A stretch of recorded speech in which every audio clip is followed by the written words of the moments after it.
Hey. Today is the second day of fall, the magical season of fall. It's a nice day out, too. It's nice and cool. Air is a little brisk. It was like this yesterday to some degree, but not as cool as today. So, good day to be out. Good day to enjoy the fall weather. And speaking of falls, do you guys know what's going on in Iran right now? Man, after some odd years, I don't know what, 40 plus 50 years of being under a terrible authoritarian religious extremist regime, the people seem to finally have had enough. Now, if you weren't aware, in Iran, a lot of folks have, of course, access to the internet, just like anywhere else in the world, and use VPNs and all these other things, and a large majority of their population wishes to be part of the modern world, or at least from my understanding. But it is the religious aspect and the theocracy that controls the whole of the country that has kept it from being such a thing. Even the puppet Shah had stated that they would go back 1,500 years, not too long before he was deposed, of course. But to that, probably was not a good idea for Western nations to install such a figure, given that there would be some seen backlash. Because before that, we had pretty good relations in the Middle East, at least at the time.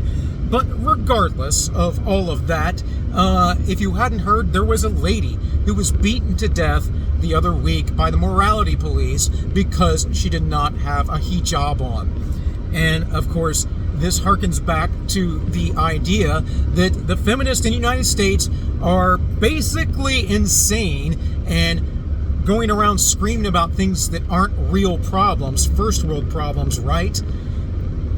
Screaming about how they can't murder babies that they aren't having in the first place, and that men rape them when none of the men are attracted to them in the first place, or that men are pushing them down in the wage gap, and all the falsehoods that they push.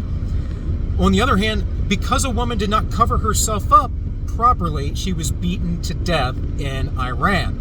Now, here in the West with feminism, the hijab is empowering, but that's because they listen to sophists constantly and, are completely fake and just want to be part of the tribe. They just want to be the good guys. They just want a virtue signal, and they just want to be part of the group where everyone knows what's right. Yeah, but they're absolute fools, and because they go along with the herd, they will be found wanting. Regardless of what's going on here in the West, over in Iran, the people have not accepted this. And it seems to be open season on police right now. Because the morality police attacked and murdered this woman, they are now beating police publicly, in the open. If you are a cop and you are out in the streets, you better watch out. Further, I saw another video of just some random guy smack a lady in the streets in Iran. And again, the crowd, the mob went after them. This is a horrible thing in that there's violence involved, but it is a good thing in the fact that the Iranian people are fed up, and perhaps, if there is not a massive pushback from the government and massive bloodshed, they may begin to gain some freedom. And I am all about the fight for freedom. However, I believe that fight should be conducted peacefully. It is far more endearing to the spirit to have a peaceful revolution. It is why Christ and his apostles were so successful in the first 400 years of Christianity.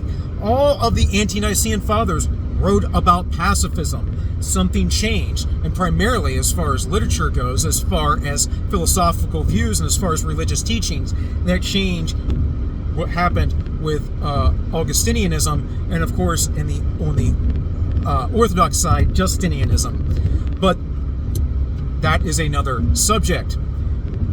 What you need to understand is that what the early Christians did in changing the world, changing Rome, later led to the changes in India from Mahatma Gandhi, and the changes in the United States from Martin Luther King. So that is, in my opinion, still the best way to go. But it's hard to say. And in Iran, it's hard to say how this will look. Will there be a revolution? I don't know. But more than anything, what we are seeing is an example of where the people are done. They are done with it, and it should inform us that no authoritarian regime can last forever. Now, I would prefer to see a peaceful resolution like what happened in Russia when the Russians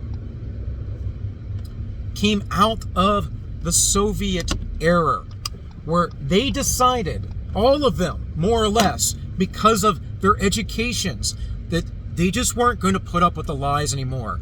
As Solzhenitsyn points out, it's everyone enjoining and being a part of the lie.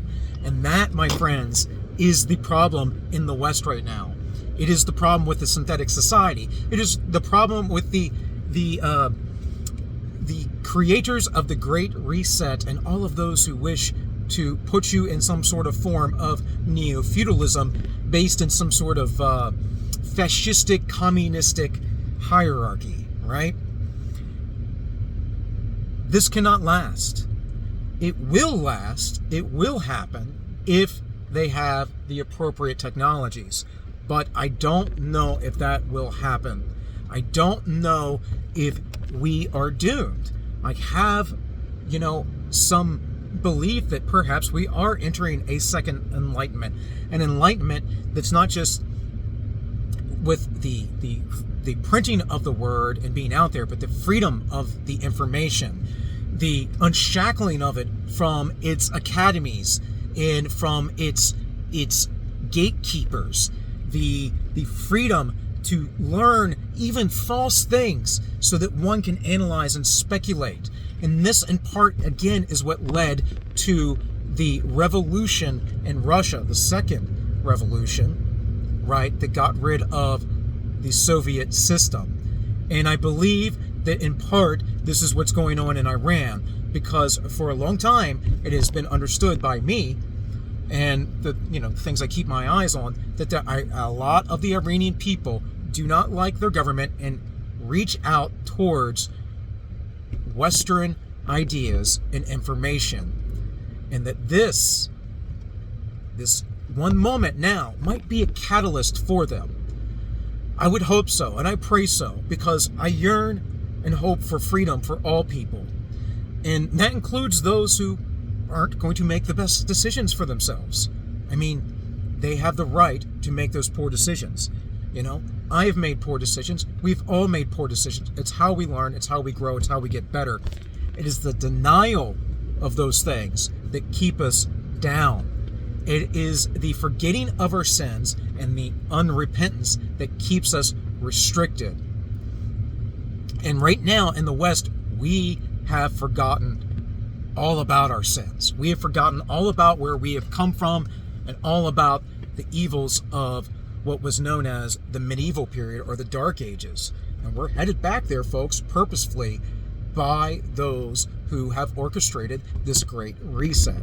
So let's hope that the Iranian people can find some solace and freedom in this little bit of a movement that's coming on, and that perhaps it could be an inspiration to the rest of the world. Well, that's it for me today, guys. This has been All Minus One. My name is Bill, and I wish you all well.